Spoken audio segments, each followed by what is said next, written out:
Halloween is a celebration we all know and love. Kids dress up in costumes, go trick-or-treating, and houses are decorated with pumpkins and eerie decorations. But where did all of this come from? Turns out, Halloween has ancient roots that go back over 2,000 years. The story begins with the ancient Celtic festival known as Samhain. Samhain marked the end of the harvest season and the beginning of the long, dark winter. For the Celts, this was the time when the boundary between the living and the dead was at its thinnest. It was believed that on the night of October 31st, spirits could return to Earth, wandering freely among the living. Now imagine this. It's a cold, dark night. You are living in ancient times, surrounded by dense forests. The wind howls through the trees, and the full moon lights the path. Everyone in the village knows that tonight is not like any other night. The Samhain. As you gather with your family around a bonfire, you hear stories of ghosts and spirits.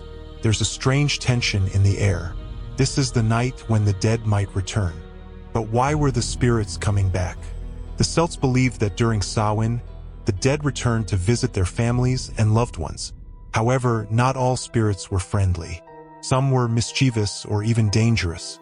To protect themselves from these wandering spirits, people would light large bonfires, wear costumes, and make noise to confuse or scare away any evil beings. Here's a question. Can you imagine walking around in the dark, seeing your neighbors dressed in strange, ghostly costumes? How would you feel if you believed that some of the figures you saw might not be human? These bonfires weren't just about scaring away evil spirits. They also held a deeper meaning. The fire represented the sun, a source of warmth and light, which would help protect the people during the cold, harsh winter ahead. The Celts believed that their survival depended on the blessings of the sun and the gods, and these fires were a way of showing respect. The idea of the dead walking among the living was not entirely terrifying to the Celts, though. In fact, some believed that Samhain was an important time to honor ancestors. People would prepare food and set places at their dinner tables for their loved ones who had passed away. It was a time for remembrance and respect.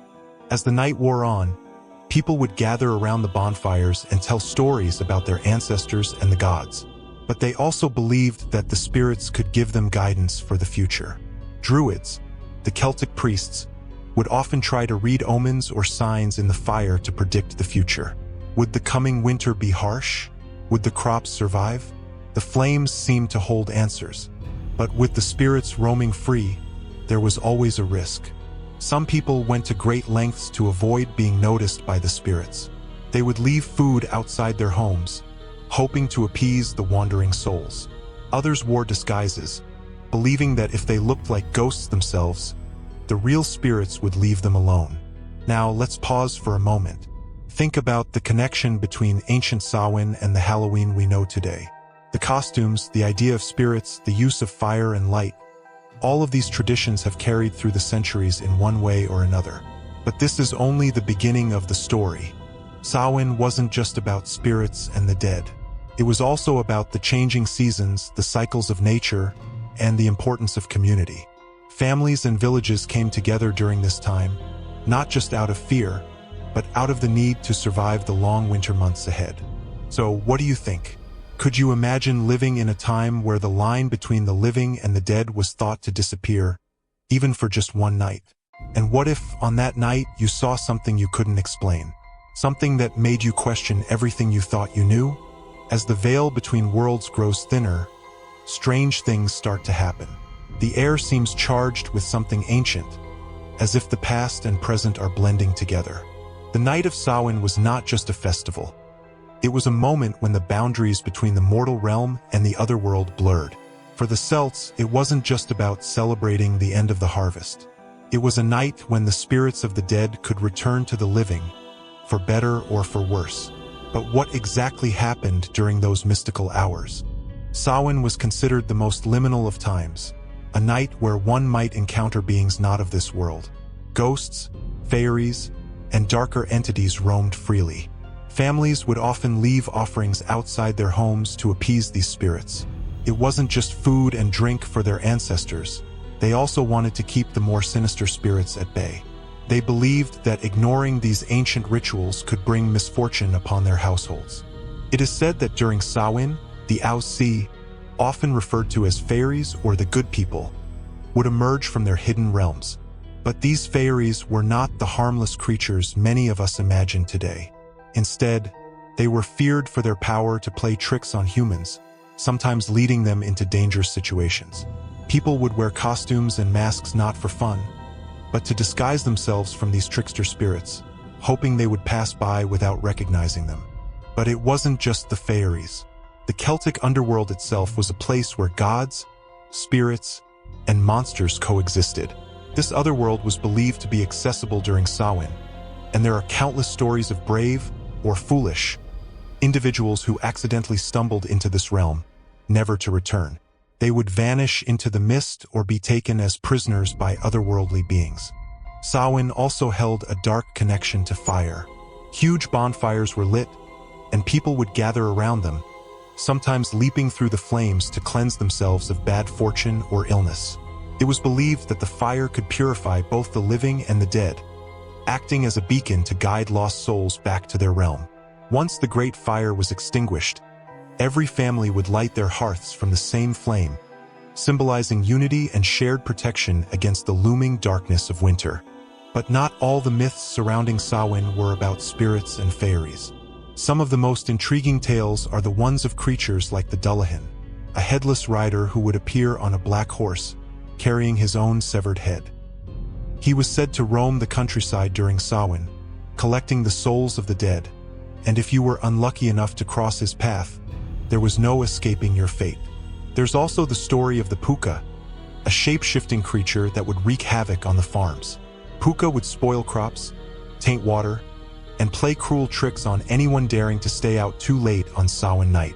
To avoid its wrath, farmers would leave a portion of their harvest as an offering to this spirit. Samhain was both a time of fear and a time of hope. It reminded the Celts of the delicate balance between life and death, light and darkness. But it also gave them a chance to honor their ancestors, to make peace with the spirits of those who had passed on. If a family's hearth remained warm and their offerings generous, they believed they would receive protection from their ancestors throughout the long, cold months ahead. But what happens when the rituals are forgotten? Or when the veil between the worlds opens wider than expected? Some legends say that on certain Samhain nights, the spirits would not return to their world at dawn. Instead, they would linger, trapped in the realm of the living, creating chaos for the year to come.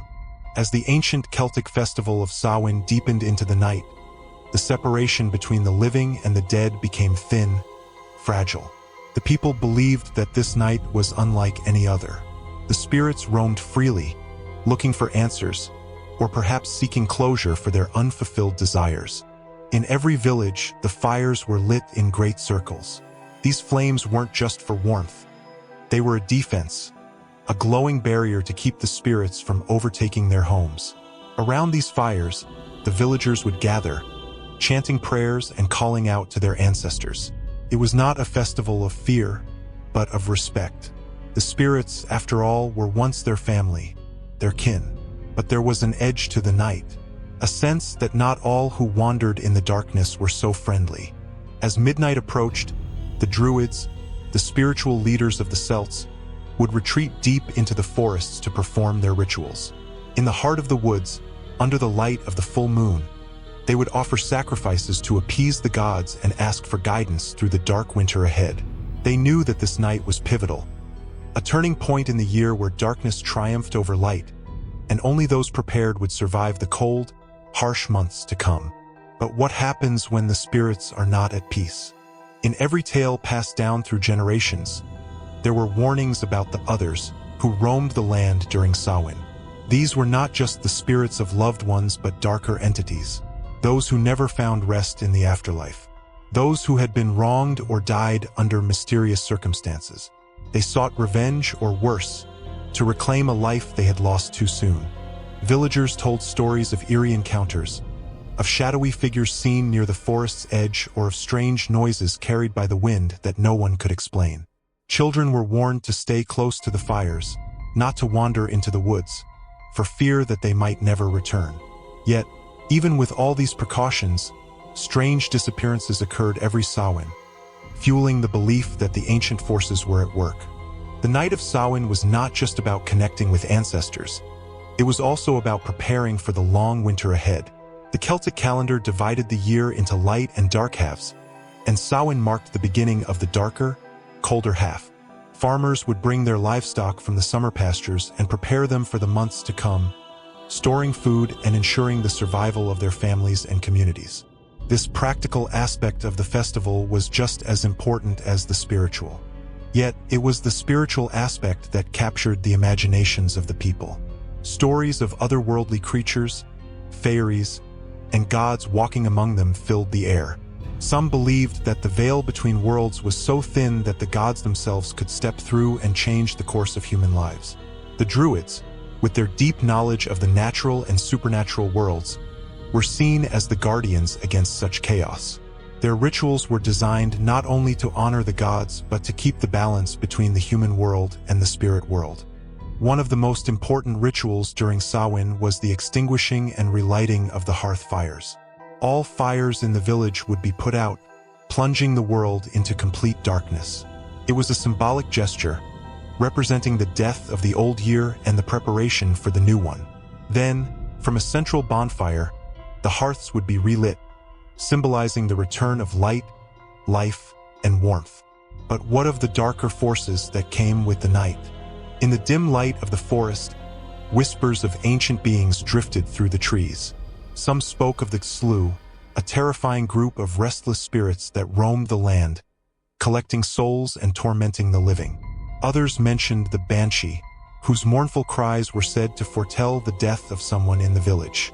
Each village had its own stories, its own fears, and its own ways of dealing with the spirits that walked the earth on Samhain night. In one particular village, the legend of the Cailleach, an ancient witch-like figure, held sway. She was said to bring the first frost of winter and was a symbol of death and rebirth. Her power was greatest on Samhain, when she would roam the hills, looking for lost souls. The villagers would leave offerings of food and drink at their doorsteps in the hopes of appeasing her. For it was said that those who earned her wrath would face a harsh, unforgiving winter. But there was something else about Samhain that made it unique. Something that went beyond the physical preparations and the spiritual rituals. There was an energy in the air, a sense of anticipation and unease.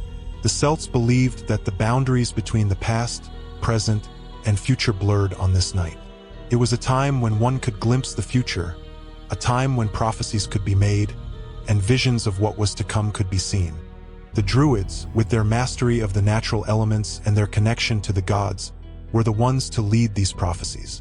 In the flickering firelight, they would gaze into the flames, seeking visions of the future. Would the winter be harsh or mild? Would the crops flourish or fail? These were not just idle questions. They were matters of life and death. The Druids' answers would guide the villagers through the coming months, helping them prepare for whatever lay ahead. But even the Druids, with all their wisdom, feared Samhain night.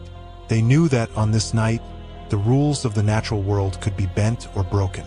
Time itself seemed to stretch and twist, and it was said that those who strayed too far from the fire could find themselves lost, wandering in the other world, never to return. As the night wore on and the fires burned low, the villagers would gather closer, huddled against the cold and the darkness. The air was thick with the scent of burning wood and the whispers of the past. Some would tell stories of loved ones who had passed, while others would remain silent, lost in their thoughts. All the while, the feeling that something was watching from the shadows persisted, a presence that was both ancient and eternal. Samhain was a time of mystery, a time when the ordinary rules of the world no longer applied.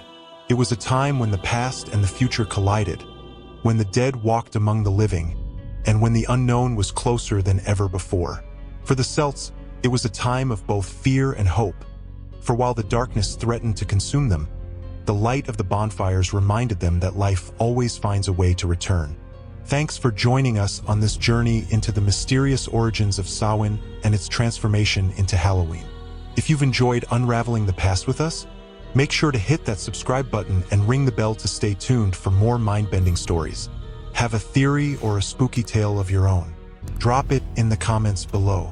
Until next time, remember, the line between reality and myth is thinner than you think.